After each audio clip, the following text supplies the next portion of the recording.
Pagkus bumabiyahe po ito dahil ligtas. Ginoong tagapangulo, ang sakit po ng pamilyang nagluluksa ay hindi lang dahil may namatay. Mas masakit dahil may mga tanong na walang sagot.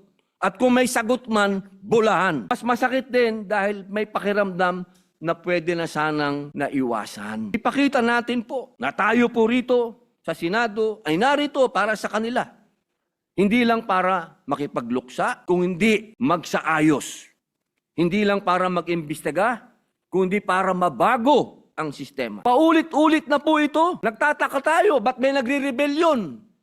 Paano hindi magre-rebelyon? Patuloy ang pangloloko. Kasambayan ng Pilipino, ang layunin po ng privilege speech na ito ay public information. Para malaman ninyo ang mga tanong, para makita ninyo ang mga kailangang baguhin, at para malaman ninyo na may mga ginagawa tayong hakbang para hindi na ito muling maulit. Ito ay hinihinging karapatan ng mamamayan sapagkat nasa ating konstitusyon ang mahusay na transportasyon. Kapag buhay ang nakataya, parang awa nyo na. Kawawa na itong mga taong ito. Paulit-ulit na lang. Ginong tagapangulo, ang dagat ay biyaya. Ngunit kapag pinabayaang maging legal, ang kapabayaan, ang dapat na buhay, ang dagat ay nagiging libingan. Hindi na natin ito hahayaan. Huwag po natin itong hayaan. Huwag po natin itong makalimutan.